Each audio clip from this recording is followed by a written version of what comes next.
पूरी दुनिया में केवल एक देव महादेव ही एक ऐसे हैं कि जिस मंदिर में जाओ लोटा भर के पानी चढ़ाओ और तुम्हारी मर्जी पड़े जैसा श्रृंगार करो। शंकर कहीं भेदित नहीं है, शिव कहीं भेद नहीं।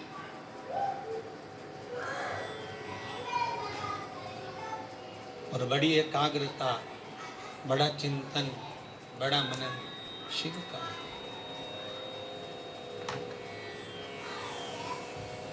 सब दूर जाकर झोली फैलाकर कहना पड़ेगा कि हमको ये दे दीजिए।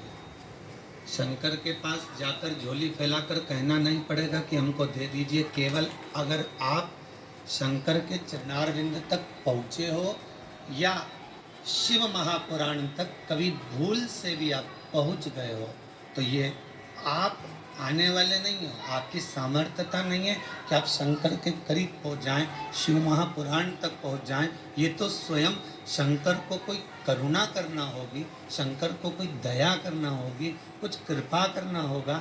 इसलिए बाबा ने आपको बुला लिया, बाबा ने आपको दर्शन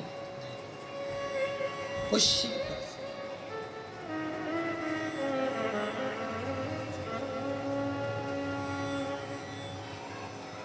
शंकर के दरवाजे पर जाकर आप कुछ मांगना भी मत, वो तो खुद दे देगा। बस जाकर बोल देना कि बाबा ऐसी बात है।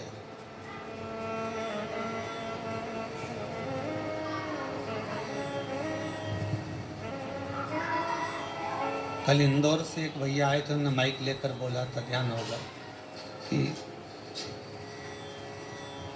उन्होंने माइक लेकर उसको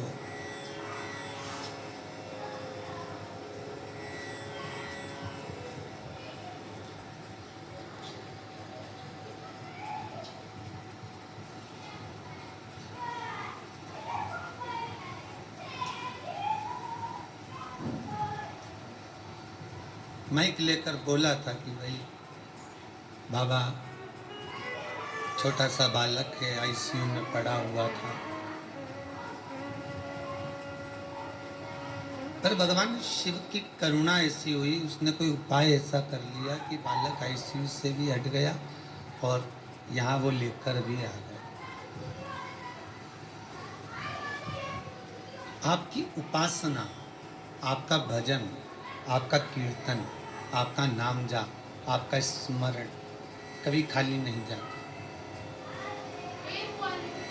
कभी नहीं। वो भक्ति के एक पन्ने पर लिखा हुआ है।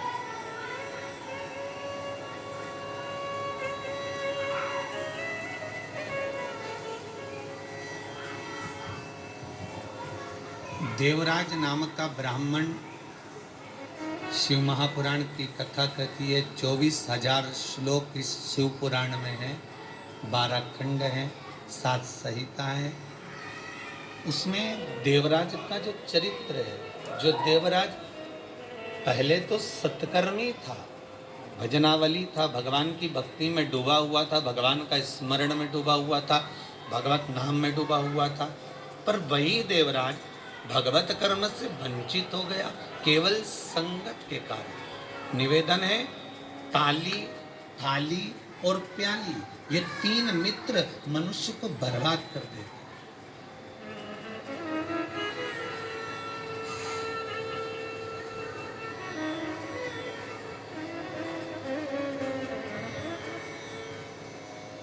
एक प्रशंसा करने वालों से दूर रहना, बहुत जल्दी बर्बाद करेंगे ये हमारा।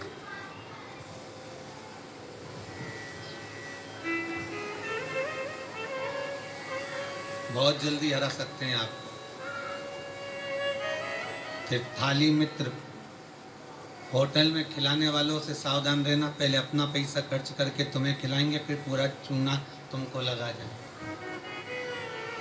तीसरा है प्याली मित्र, मित्र को पीना याद नहीं, अपने पैसे से पीना सिखाएंगे, फिर उसके पैसे से पूरी जिंदगी पिए।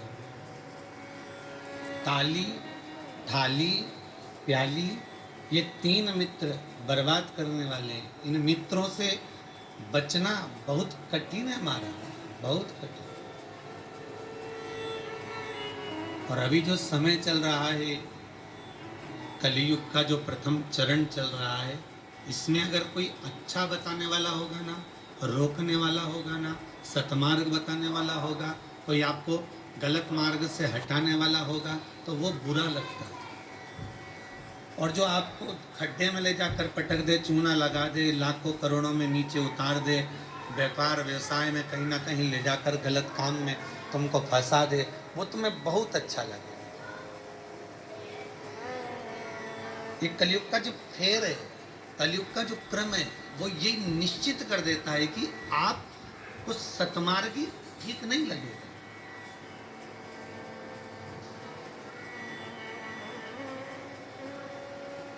इस व्यासपीठ से कितने उपाय बताए जाते हैं, हर चीज का उपाय है और लोग कर भी रहे हैं और फायदा भी है, पर उस उपाय को कई लोग ऐसे हैं कि करते ही नहीं है। फिर किसी ज्योतिषाचार्य के पास पहुंचे, फिर किसी कहीं जाकर पूछ लिया, कहीं बाबा जोगी आ रहे होंगे उनके पास पहुंच गए, किसी का सिर घूम रहा होगा, माँ गेहूँ दाना लेके पहुंच गए, कहीं नारियल लेके पहुंच गए, फिर उनसे जाकर पूछेंगे, बताओ माता जी, बताओ पिताजी, हमको ये हो गया, हमको वो हो गया, और माता जी पिताजी बस तुमसे धन लूट सकते हैं। बताएं क्या? जो शंकर है करीब में, जो शिव विराजमान है तुम्हारे भीतर, स्वयं जिसकी आराधना राम कर रहे हैं, जिसकी आराधना कृष्ण कर रहे हैं, जिसकी आराधना देवी कर रही है, दत्त कर रहे हैं, और सारे मंडल, नवग्रह, 16 मातृका, पंचलोकपाल, जितने भी देव हैं, 33 कोटि देवता जिसकी आराधना कर रहे हैं, वो शंकर की आराधना करने में अपना क्या जाता है?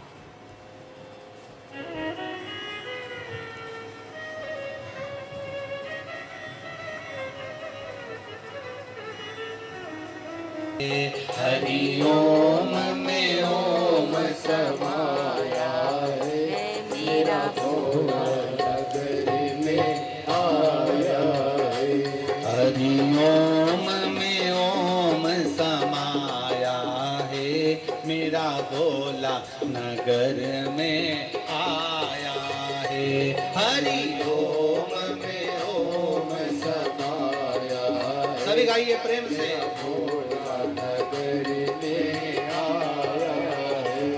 मेरा भोला नगर में आया है, मेरा भोला नगर में आया है, मेरा भोला नगर में आया है।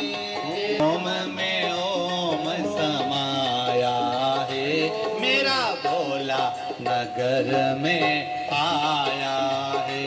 हरि ओम में ओम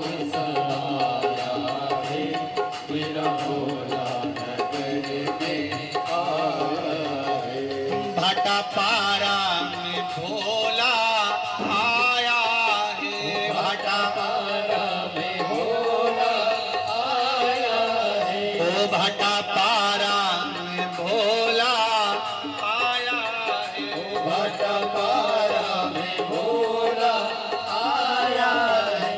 हरि ओम में ओम समा